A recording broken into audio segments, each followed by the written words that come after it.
इसके बाद हम ऑपरेशन ऑन सेट्स की बात करते हैं। Operation on set, operation on sets, इसमें हम पहला क्या पढ़ेंगे, यूनियन। यूनियन क्या होता है? यूनियन, इसका डेफिनेशन लिखते हैं। Union of two sets, union of two sets A and B is denoted as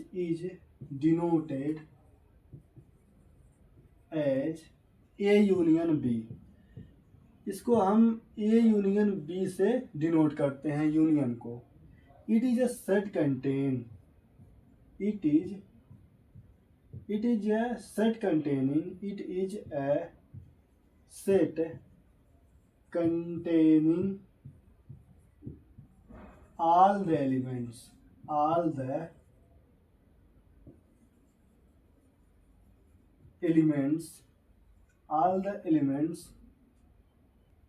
only which are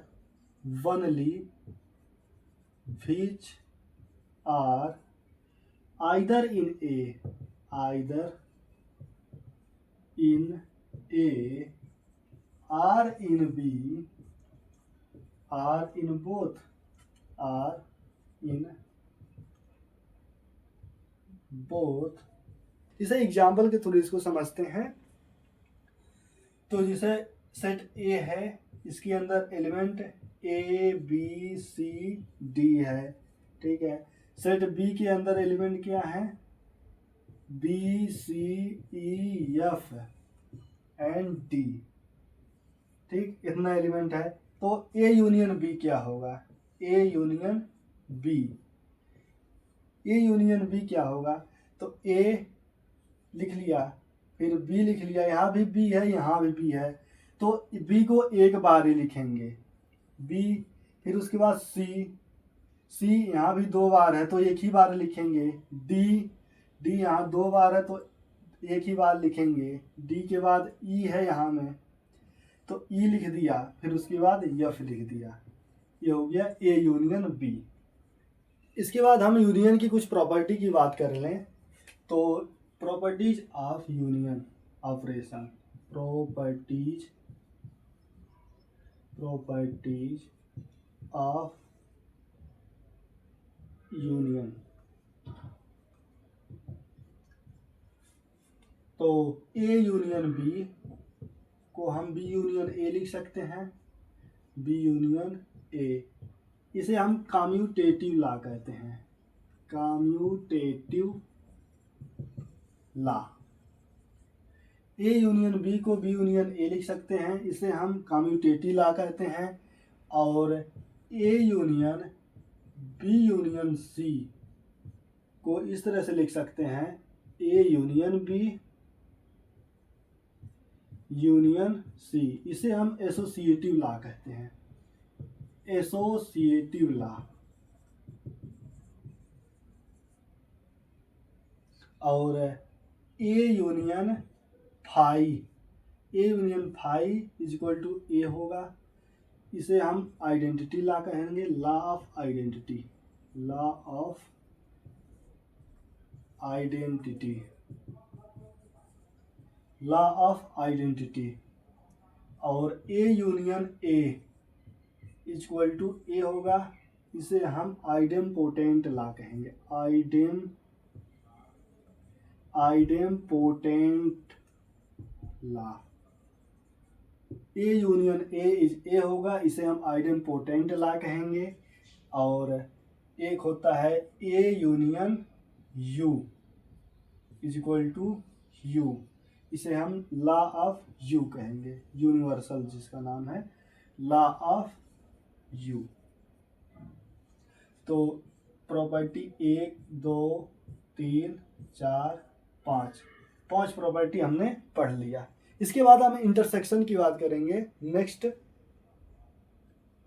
अब इसके बाद नेक्स्ट टॉपिक इंटरसेक्शन है। इंटरसेक्शन क्या होता है, जैसा कि दो सेट ए हैं, सेट ए और सेट बी। सेट ए के अंदर कुछ एलिमेंट होगा और सेट बी के अंदर भी कुछ एलिमेंट होगा, तो जो कॉमन एलिमेंट होंगे दोनों सेट में उसको हम लिख लेते हैं, वही कॉमन एलिमेंट इंटरसेक्शन कहलाता है। तो चलिए डिफिनीशन लिखते हैं सबसे पहले।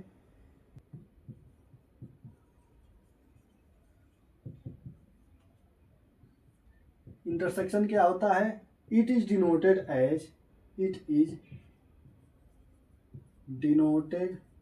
As A intersection B. इसको ए इंटरसेक्शन बी बोलेंगे, इसको इस तरह से डिनोट करते हैं। And is a set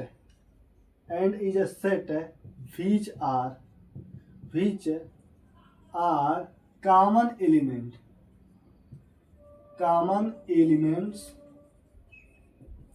to A and B, set A and B। ठीक है, तो एग्जाम्पल के थ्रू इसको समझते हैं। सेट ए के अंदर कुछ एलिमेंट है, जैसा कि हमने लिख दिया x इज सच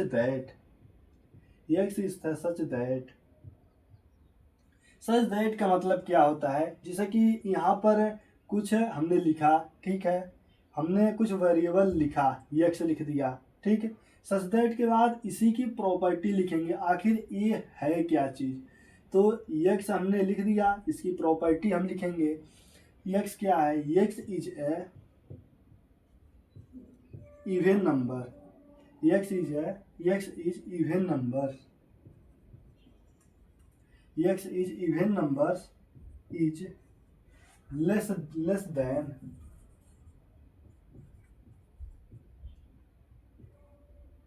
10। दूसरा सेट ले लेते हैं b, ले लेते हैं। b के अंदर कोई y है, जो कि y is a prime number,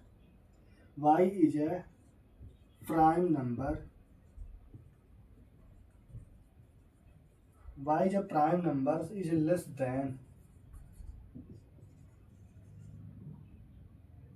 11। ठीक है, तो क्या हो जाएगा? ए इंटरसेक्शन बी सिर्फ 2 होगा। एक एग्जांपल हम वेन डायग्राम पर कर लेते हैं इंटरसेक्शन के थ्रू। इंटरसेक्शन और यूनियन, इन दोनों का एग्जांपल हम वेन डायग्राम के थ्रू समझ लेते हैं एक बार।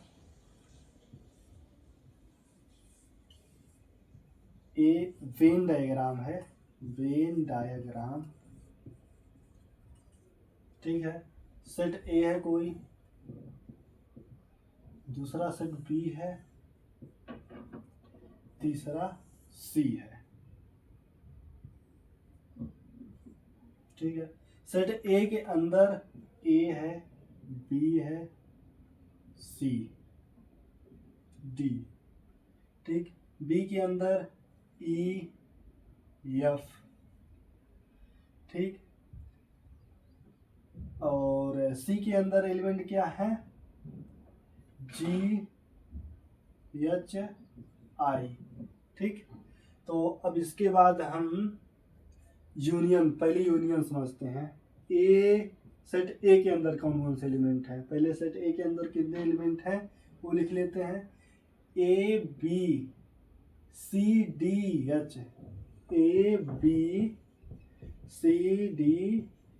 ए सेट ए के अंदर इतना एलिमेंट है, A B C D H. और सेट बी के अंदर कौन कौन एलिमेंट हैं? B E H F,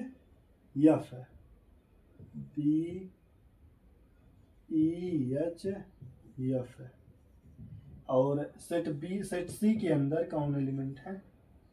set C के अंदर सी एच एफ आई जी, ठीक है। तो ए यूनियन बी क्या होगा? ए यूनियन बी, ठीक है। टोटल एलिमेंट रख देना है, बस रिपीट नहीं करना है, ठीक है। तो A B C D H, पहले इतना लिख लेते हैं, A B C D H. तो कौन ऐसे एलिमेंट है जो बी में है? तो बी है और एच है, इसके बाद ई आ जाएगा, एफ आ जाएगा, ए यूनियन बी हो गया। ठीक है, अब ए इंटरसेक्शन बी की बात करें, ए इंटरसेक्शन बी, कौन कौन से कॉमन एलिमेंट हैं? कौन कौन से कॉमन एलिमेंट मतलब हो गया सेट ए के अंदर जो एलिमेंट है वही सेट बी के अंदर भी एलिमेंट होना चाहिए। तो सेट ए के अंदर कौन कौन से एलिमेंट है जो बी में है? एक बी हो गया और दूसरा एच हो गया, तो बी एच, ए हो गया ए इंटरसेक्शन बी। अब इसके बाद सी में भी कुछ देख लेते हैं, तो ए यूनियन सी हम निकाल लेते हैं। ए यूनियन सी कौन कौन से एलिमेंट आएंगे? तो बी ई एच एफ है, बी ई एच एफ है। फिर उसके बाद सी आ जाएगा आई जी, सी आई जी, ये हो गया ए यूनियन सी। इसके बाद ए इंटरसेक्शन सी देख लेते हैं, ए इंटरसेक्शन सी। तो ए के अंदर कौन से एलिमेंट हैं जो कॉमन है? ए बी ये सब नहीं है, सी नहीं है, सी है, सी के अंदर है, तो एक एलिमेंट सी हो गया और दूसरा एलिमेंट एच हो गया, H, C H, A intersection C, C H आएगा। ठीक है, इसके बाद हम तीनों को एक बार ले लेते हैं, A union B union C. अब इसके बाद तीनों सेट को एक बार लिख लेते हैं, जैसे A union B union C, A union B union C कौन कौन से आएंगे? तो आ गया A B C D E F G H I, A B C D E F G H I. ठीक है, A union B union C के अंदर ए एलिमेंट आ गया। अब कॉमन एलिमेंट लेते हैं इनका, A intersection B intersection C.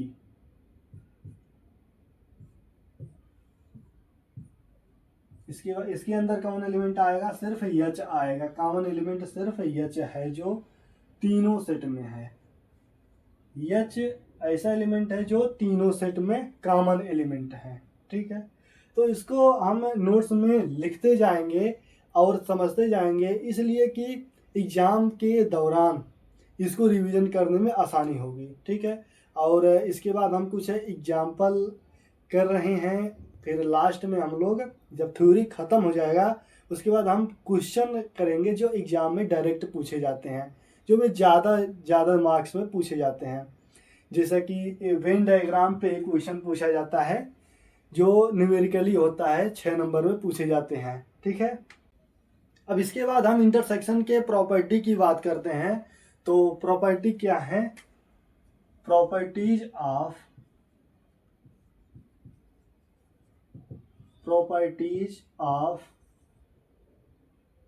Operation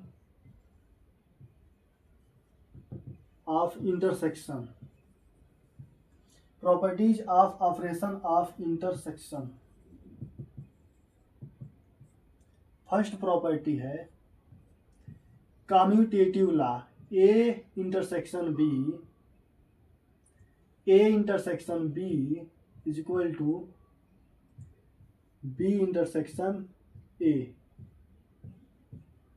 इसको हम कम्यूटेटिव लॉ कहते हैं, कम्यूटेटिव लॉ। दूसरा एसोसिएटिव लॉ है, A intersection B intersection C is equal to A intersection B intersection सी।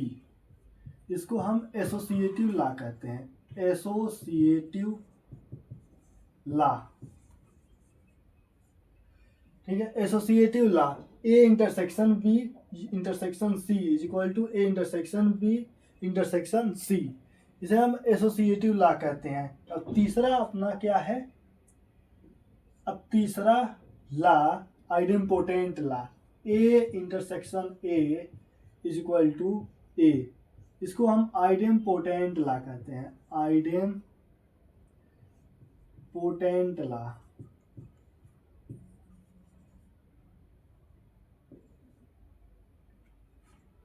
अब इसके बाद डिस्ट्रीब्यूटिव लॉ है, A union B intersection C is equal to A union B intersection A union C, इसको हम distributive law कहते हैं, distributive law.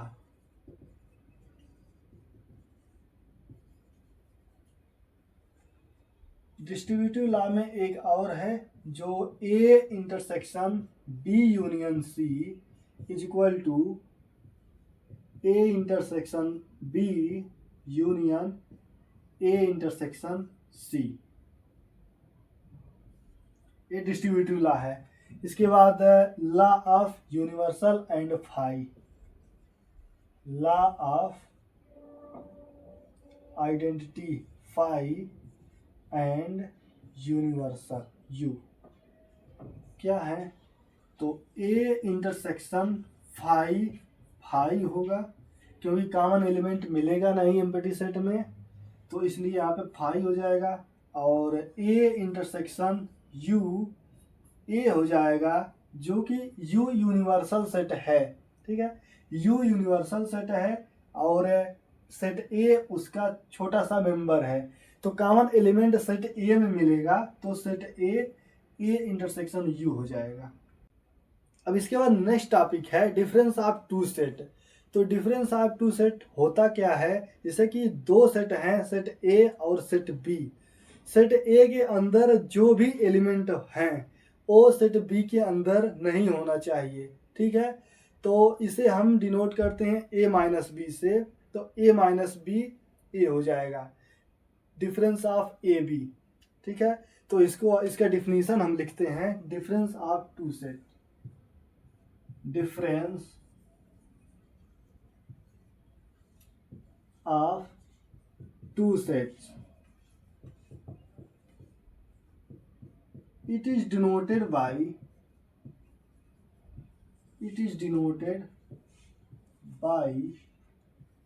a minus b, it is denoted by a minus b and is set containing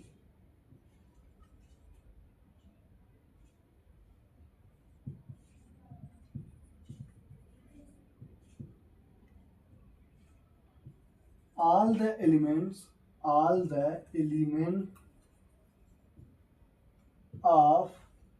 A which are not in B, which are not in B, जो element set A के अंदर है वो element B के अंदर नहीं होना चाहिए। जैसा कि एग्जांपल के लिए हम लिखें, तो सेट ए के अंदर क्या एलिमेंट हैं, 1 2 4 7 9 8, ठीक है। सेट बी के अंदर 1 2 -1 -3 5, ठीक है, 8। तो a माइनस बी क्या होगा, a minus B, set A के अंदर जो एलिमेंट हैं वो बी के अंदर नहीं होना चाहिए, तो ओ a माइनस बी होगा। तो चेक करते हैं, 1 है 1, ठीक है, 2 भी है और 4 है नहीं है, तो 4 लिख लिया, 7 नहीं है 7 लिख लिया, 8 है, तो इसलिए a माइनस बी 4 और 7 हो जाएगा। अब इसके बाद b माइनस ए क्या होगा, b माइनस ए का मतलब जो एलिमेंट सेट बी में होगा वो एलिमेंट सेट ए में नहीं होना चाहिए, ठीक है। तो सेट बी में कौन सा एलिमेंट है जो सेट ए में नहीं है? 1 2 है, -1 नहीं है, -3 नहीं है, 5 नहीं है। ये हो गया बी माइनस ए। ठीक है, अब इसके बाद नेक्स्ट टॉपिक है कंप्लीमेंट्री सेट। कंप्लीमेंट्री सेट क्या होता है कि यूनिवर्सल सेट में सभी एलिमेंट जो सेट ए में न हो, जैसा कि कोई सेट ए है, ठीक है, उसका कंप्लीमेंट्री सेट अगर हम बनाएंगे तो यूनिवर्सल सेट के सभी एलिमेंट जो सेट ए में न हो उसे हम कंप्लीमेंट्री सेट ऑफ ए कहेंगे। तो चलिए लिखते हैं डेफिनेशन इसका। Complementary set, complementary set, it is denoted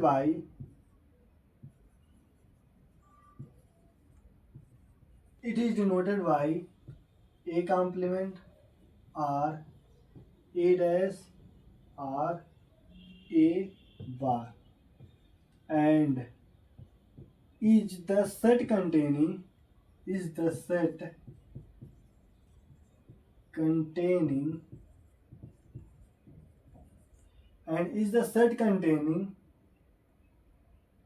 all the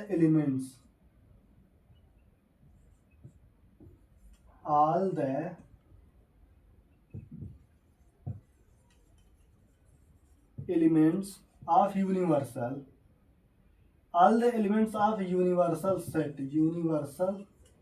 set which are not present in set A। इसको वेन डायग्राम से समझते हैं। जैसा कि वेन डायग्राम है, ये एक यूनिवर्सल सेट है, ठीक है, यूनिवर्सल सेट है और इसके अंदर एक सेट ए है, ठीक।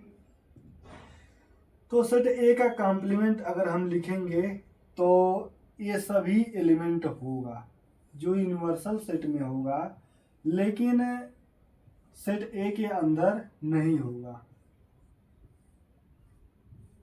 सेट ए के अंदर वो एलिमेंट नहीं होगा, ठीक है। इसे हम कॉम्प्लीमेंट्री सेट ऑफ ए कहेंगे। ए कॉम्प्लीमेंट से डिनोट करते हैं, ठीक है। इसके बाद हम प्रॉपर्टी पढ़ेंगे, इसकी कॉम्प्लीमेंट्री सेट की प्रॉपर्टी पढ़ेंगे। इसके बाद कॉम्प्लीमेंट्री सेट की प्रॉपर्टी की बात करते हैं। प्रॉपर्टी,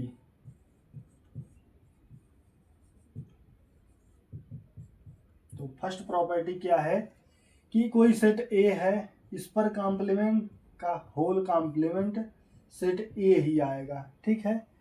और दूसरा प्रॉपर्टी है कि सेट ए यूनियन बी का कॉम्प्लीमेंट होगा ए कॉम्प्लीमेंट इंटरसेक्शन बी का कॉम्प्लीमेंट, ठीक है।